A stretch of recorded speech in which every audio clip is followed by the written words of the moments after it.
萧初然没什么恋爱经验，他不太清楚女人在陷入三角关系的时候，心里会如何思考问题，以及情绪会变得多么极端。但叶晨这么一解释，他也就明白了大概的情况。他不禁感叹，其实爸他在韩阿姨刚回来的时候，表现得确实挺差劲的，根本就不顾妈的死活，满心只想着韩阿姨，甚至还把她请来家里吃饭。我要是我妈，肯定也会非常生气的。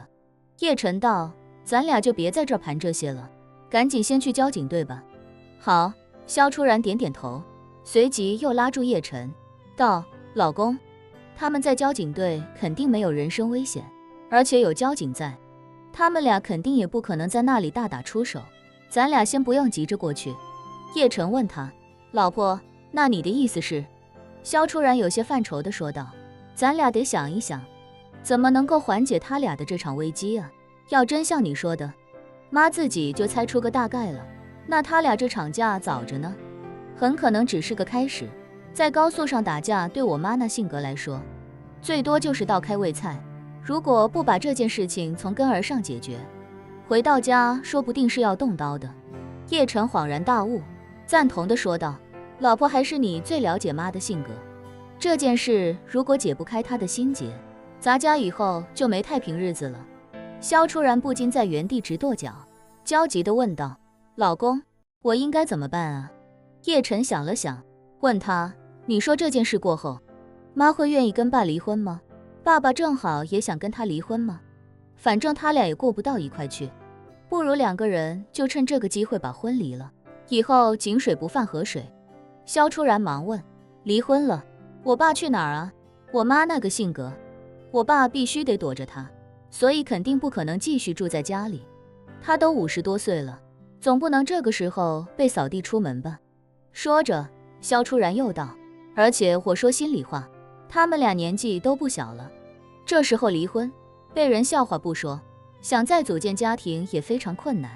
这以后两个人年纪大了，又不能互相扶持互相照顾，咱俩也根本照顾不过来啊。而且你想过没有，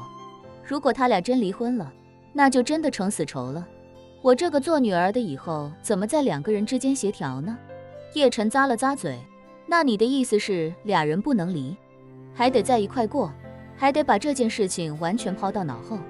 对啊，萧初然重重点头，如果能当这件事情从来没有发生过，那就再好不过了。叶晨讪笑道，爸的性格还好说，那肯定没什么问题，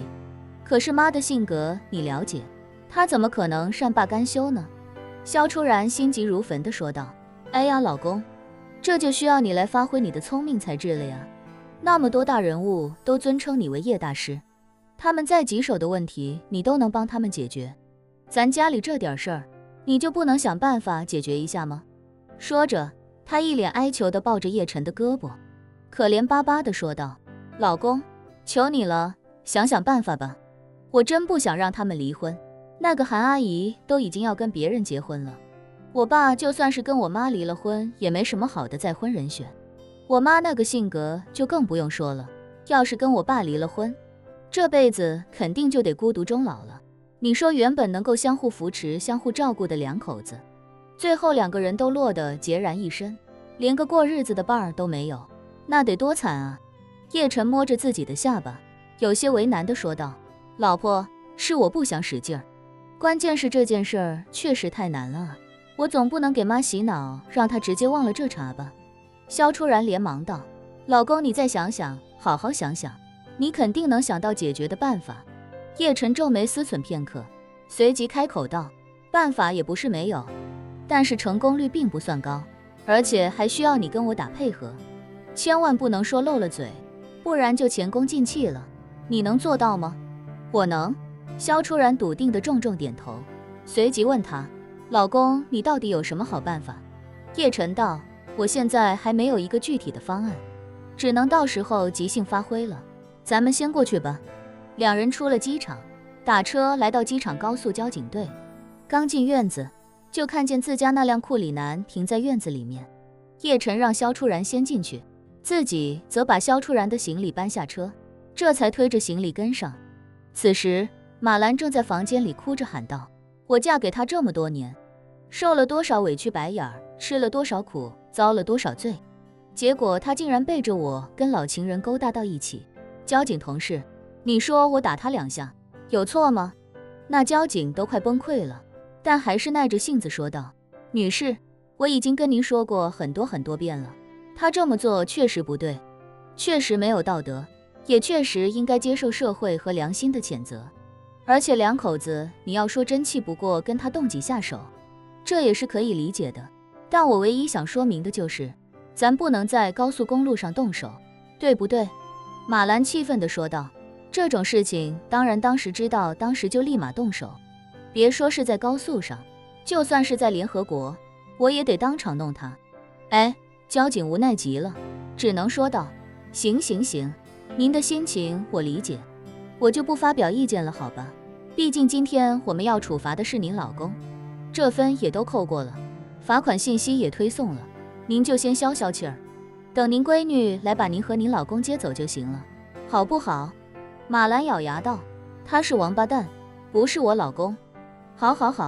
交警耐着性子道：我是说肖先生那边也已经处理完了，等一会儿你们就能回去了。马兰反问：他婚内出轨，你们不抓他？交警无奈道：这事儿他也不犯法啊，更何况我们是交通警察，这种事情最多也就是通知你们驻地派出所民警协调一下。马兰气炸了：我不需要协调，我要的是把他抓起来。肖初然一进交警队，就听见马兰的声音，